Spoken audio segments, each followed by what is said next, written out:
As the night falls and the darkness creeps in, the world around us changes.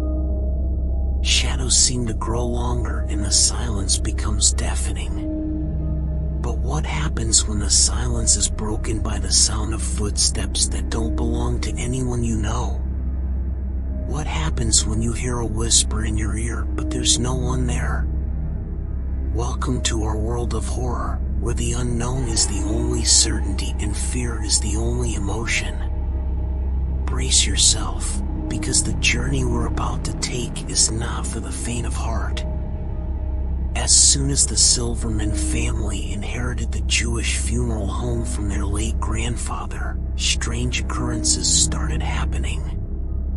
The building had been in the family for generations, and they had never experienced anything out of the ordinary before.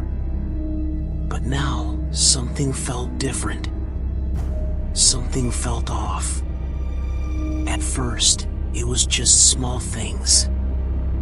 Doors would creak open and shut on their own, even when there was no breeze.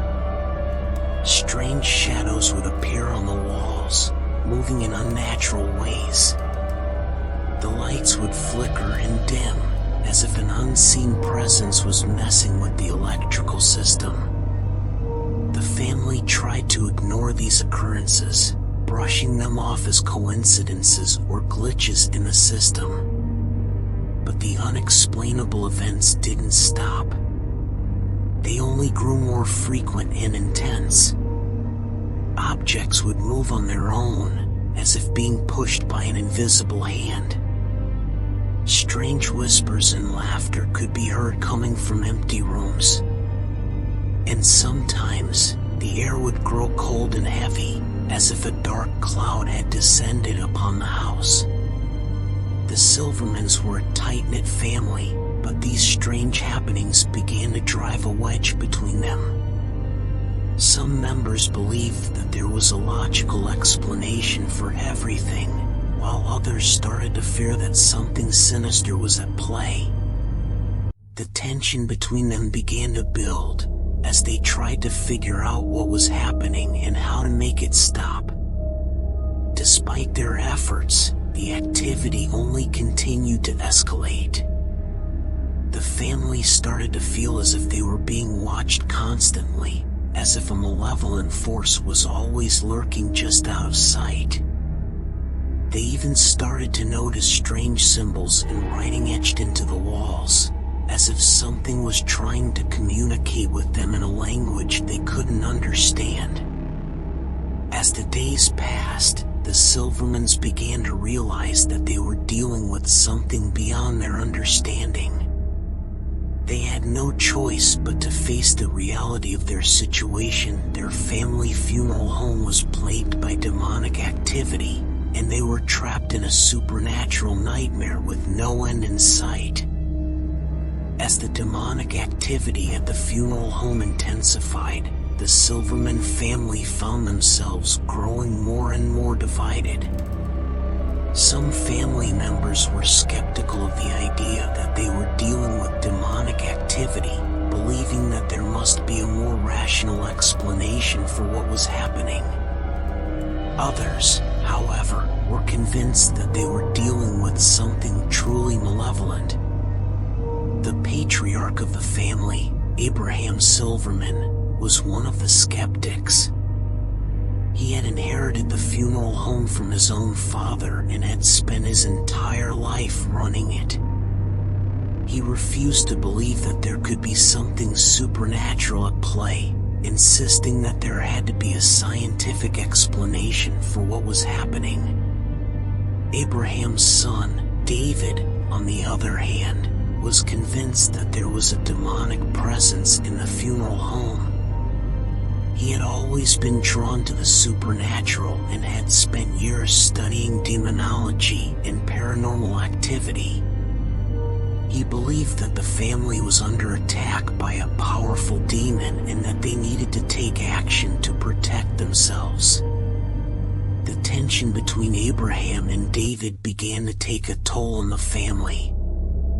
Abraham was dismissive of David's concerns, which only served to make David more convinced that his father was in denial about the severity of the situation. The rest of the family found themselves caught in the middle, unsure of which side to take. As the demonic activity continued to escalate, the family's relationships with one another began to deteriorate. Arguments became more frequent, and everyone seemed to be on edge all the time.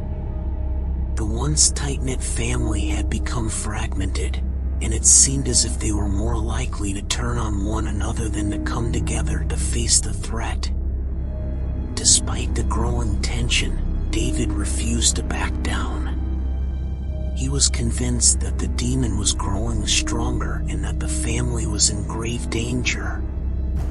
He began to take steps to protect himself and his family, studying ancient texts and seeking out advice from experts in demonology. Abraham, on the other hand, became increasingly frustrated with David's obsession with the supernatural. He saw it as a distraction from the real work of running the funeral home and felt that his son was leading the family down a dangerous path. As the demonic activity continued to escalate, the family found themselves caught in a vicious cycle of fear, suspicion, and mistrust. It seemed as if there was no way to bridge the divide between the skeptics and the believers, and everyone was left to fend for themselves in a house haunted by an unseen force. As the demonic activity at the funeral home grew more and more intense, the Silverman family found themselves trapped in a house of horror with no way out. The supernatural force seemed to be growing stronger every day, and the family members were at a loss for how to protect themselves. The activity was now impossible to ignore. Objects would fly across the room and shatter against the walls, and the family could hear strange voices and laughter echoing throughout the house. The air was thick with an ominous energy, and the family members were constantly on edge. The family tried everything they could think of to escape the supernatural force that was tormenting them. They consulted with experts in paranormal activity and even reached out to local religious leaders for help. But no matter what they did, the demons seemed to grow stronger and more determined to drive them out of the funeral home. To make matters worse, the demons seemed to be targeting certain members of the family. Abraham, the patriarch, was the first to fall victim to its wrath. He was attacked in his sleep, his body covered in bruises and scratch marks.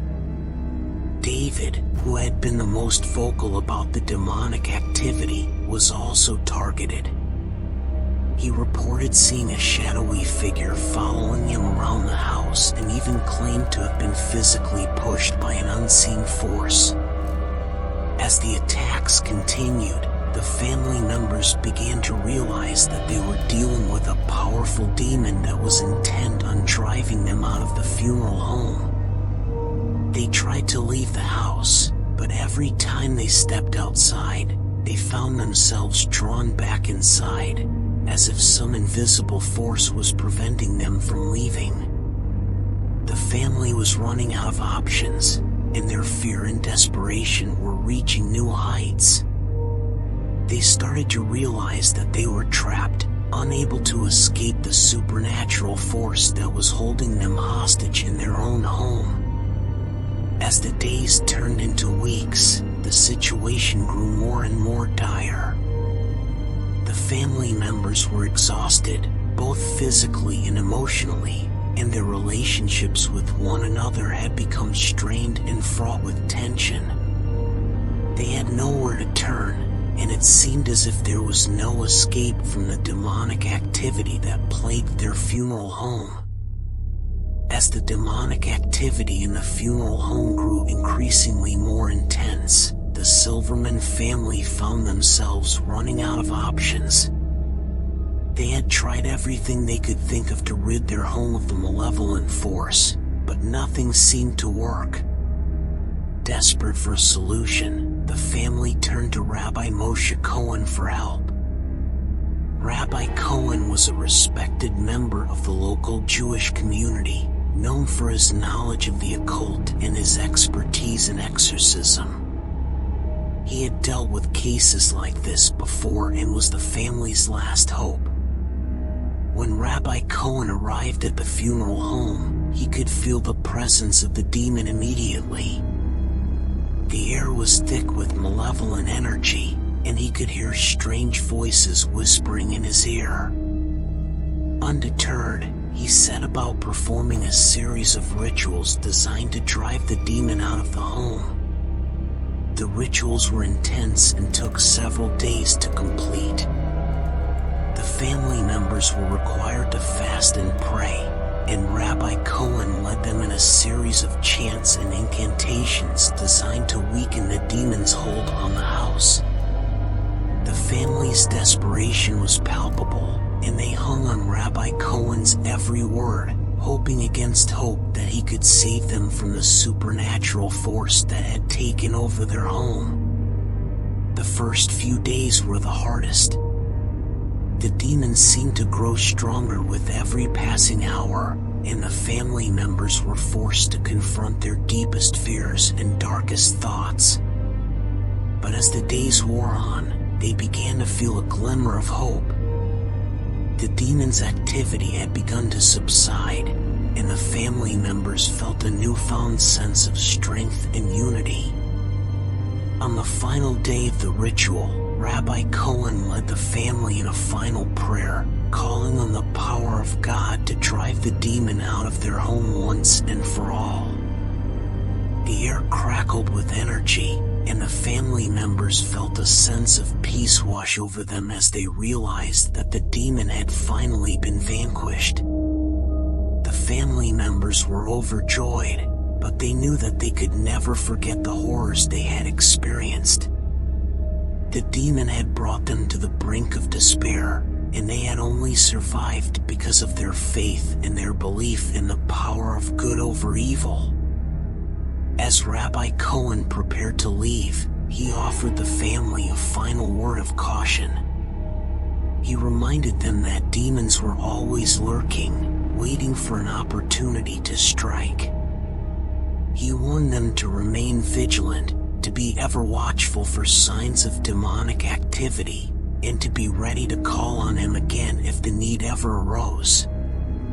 With a sense of gratitude and relief, the family bid Rabbi Cohen farewell, knowing that they had been given a second chance at life. They were scarred by the horrors they had experienced, but they were also stronger and more united than ever before. And they knew that, no matter what challenges lay ahead, they would face them together.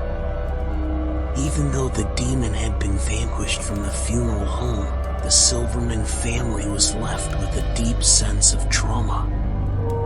They had experienced something that was beyond their wildest imagination, something that had left an indelible mark on their lives. As they tried to come to terms with what had happened to them, they found that their relationships with each other had changed. They were closer now, more aware of each other's fears and vulnerabilities, and more supportive of each other's needs. But the trauma they had experienced was not easily overcome. The family members were plagued by nightmares, flashbacks, and unrelenting anxiety. They were haunted by the memories of the demon, and they found it difficult to sleep, to eat, or to function in their daily lives. They began seeking professional help to deal with their trauma. They went to therapists, who helped them understand and process their experiences. They also attended support groups, where they found others who had gone through similar experiences and could relate to their pain. It was a long and difficult journey, but the Silverman family gradually began to heal. They worked together to rebuild their lives, to create new memories that would replace the old ones, and to move forward from the trauma they had experienced. But the shadow of the demon still lingered. Even though it was gone, the family members found themselves looking over their shoulders, waiting for its return. They knew that the demon was always there, waiting in the shadows, and they struggled to find peace in their lives. In the end, they realized that they could never forget what had happened to them, but they could learn to live with it. They could draw strength from each other, from their faith, and from the knowledge that they had survived something that most people could not even imagine. As they moved forward, they took with them the lessons they had learned from their experiences. They knew that evil could lurk in even the most unexpected places, and they were more vigilant than ever. They knew that they could never take their lives for granted, and they were grateful for each day that they were given. And they knew that, no matter what challenges lay ahead, they would face them together, as a family. They had been through the worst, and they had come out the other side, stronger and more united than ever before.